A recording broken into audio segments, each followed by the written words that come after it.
जय हिंद, नमस्कार साथियों, स्वागत है आपका हमारे इस YouTube चैनल पे। जैसा कि आप लोगों को पता है, मिल्कीपुर विधानसभा उपचुनाव को लेकर जो जमीनी स्तर पर कार्य किया जा रहा है, समाजवादी पार्टी, भारतीय जनता पार्टी लगातार मिल्कीपुर विधानसभा सीट पर जो है जमीनी स्तर पर कार्य कर रहे हैं। अखिलेश यादव लगातार जहाँ पर एक तरफ पीडीए की जनभावना को आगे बढ़ा रहे हैं, वहीं पर भारतीय जनता पार्टी की तरफ से लगातार जो है स्टार प्रचारकों की जो सूची है वो जारी कर दी गई है और लगातार समाजवादी पार्टी को घेरने के लिए भारतीय जनता पार्टी जो है जमीनी स्तर पर कार्य कर रही है। सूबे के मुखिया योगी आदित्यनाथ जी के द्वारा जो है मिल्कीपुर विधानसभा उपचुनाव की जो जिम्मेदारी है वो ले ली गई है। वहीं पर लगातार मिल्कीपुर विधानसभा उपचुनाव को जीतने के लिए भारतीय जनता पार्टी हर संभव प्रयास कर रही है, चाहे अपने बागी नेताओं को मनाने का कार्य हो या चंद्रभान पासी को चुनाव प्रचार करवाने में अपनी भूमिका अदा करना हो। भारतीय जनता पार्टी के तमाम नेता, कार्यकर्ता, सांसद, विधायक, मुख्यमंत्री, उप मुख्यमंत्री, तमाम दिग्गज नेता जो हैं लगे हुए हैं।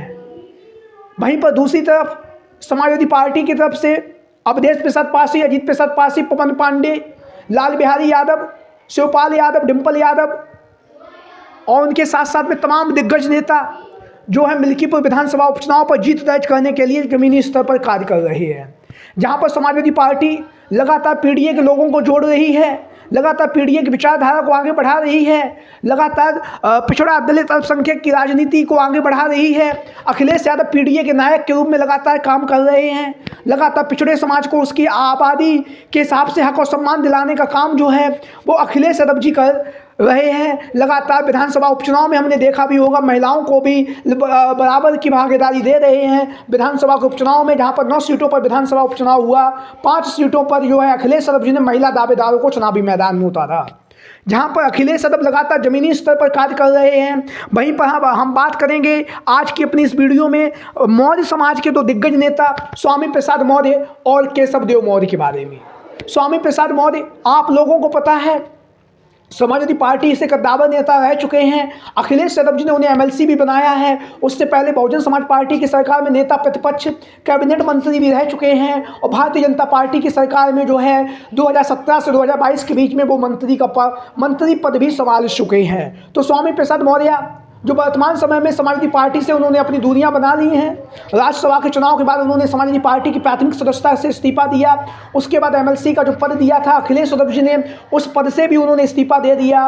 और अब जो है उनके इस्तीफा देने के बाद उन्होंने अपनी एक नई पार्टी बनाई, राष्ट्रीय सोशलिस्ट समाज पार्टी, और लगातार पिछड़ों की लड़ाई जो है वो लड़ रहे हैं। स्वामी प्रसाद मौर्य लगातार जमीनी स्तर पर कार्य कर रहे हैं, लगातार लोगों के बीच में, जनता के बीच में पहुंचकर लगातार जो है आदि आबादी की जो बात है, पीडीए का जो अलग और राग जो अखिलेश यादव जी ने अलाप रखा है उसको आगे बढ़ा रहे हैं। लगातार लोगों के बीच में और जनता के बीच में पहुँच रहे हैं।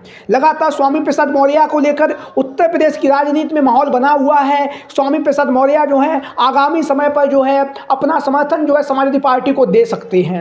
बहुत कारण है उसके, क्योंकि लगातार भारतीय जनता पार्टी के खिलाफ अपनी आवाज़ को बुलंद कर रहे हैं, पीडीए की बात कर रहे हैं, पिछड़ों पर, दलितों पर, अल्पसंख्यकों पर जो अत्याचार जुल्म हो रहा है उस जुल्म के खिलाफ अपनी आवाज़ को बुलंदी के साथ उठा रहे हैं। तो स्वामी प्रसाद मौर्य को लेकर खबरें चल रही हैं कि स्वामी प्रसाद मौर्य जो हैं समाजवादी पार्टी को अपना समर्थन दे सकते हैं मिल्कीपुर विधानसभा उपचुनाव पर, क्योंकि यहाँ पर मौर्य समाज का जो वोटर्स है वो भी कहीं ना कहीं काफ़ी ज़्यादा महत्वपूर्ण भी है। तो मिल्कीपुर विधानसभा उपचुनाव पर जहाँ पर स्वामी प्रसाद मौर्य के समाजवादी पार्टी में शामिल होने की, समाजवादी पार्टी के साथ में गठबंधन करने की चर्चाएं चल रही हैं, वहीं पर उत्तर प्रदेश की राजनीति में एक दूसरा नाम जो है मौर्य समाज के दिग्गज नेता केशव देव मौर्य भी हैं। केशव देव मौर्य लगातार समाजवादी पार्टी का समर्थन करते रहे हैं, चाहे विधानसभा चुनाव हो या लोकसभा का चुनाव हो या मध्य प्रदेश का विधानसभा का चुनाव हो, जब भी उन्हें मौका मिला है उन्होंने समाजवादी पार्टी का साथ दिया है। तो महान दल की तरफ से केशव देव मौर्य जो हैं वो मिल्कीपुर विधानसभा सीट पर समाजवादी पार्टी के जो प्रत्याशी हैं अजीत प्रसाद पासी को अपना समर्थन दे सकते हैं, क्योंकि महान दल का भी अपना एक वोट बैंक है जो कहीं ना कहीं निर्णायक और महत्वपूर्ण भूमिका में रहता है उत्तर प्रदेश की राजनीति में। और ऐसी जो खबरें चल रही हैं कि केशव देव मौर्य हैं जो लगातार समाजवादी पार्टी के साथ में गठबंधन में भी रह चुके हैं। अखिलेश यादव जी ने विधानसभा के चुनाव में उन्हें सीटें भी दी थी लड़ने के लिए। हालांकि वो बात अलग है, उनका एक भी विधायक चुनावी मैदान में नहीं जीत सका, लेकिन मिल्कीपुर विधानसभा उपचुनाव के साथ साथ जो है विधानसभा चुनाव 2027 की तैयारियों में केशव देव मौर्य जो हैं अभी से ही समाजवादी पार्टी के साथ में खड़े नजर आ रहे हैं। तो आप लोगों की क्या राय है मिल्कीपुर विधानसभा उपचुनाव को लेकर और उत्तर प्रदेश के मौर्य समाज के इन दो दिग्गज नेताओं को लेकर, स्वामी प्रसाद मौर्य और केशव देव मौर्य को लेकर आप लोगों की क्या राय है? आगामी समय पे इन्हें समाजवादी पार्टी में अपना समर्थन देना चाहिए या फिर भारतीय जनता पार्टी के साथ में मिलकर जो है आगामी की राजनीति में अपनी रणनीति बनानी चाहिए? आपकी राय, आपके विचार कमेंट बॉक्स में। जय हिंद, जय भारत।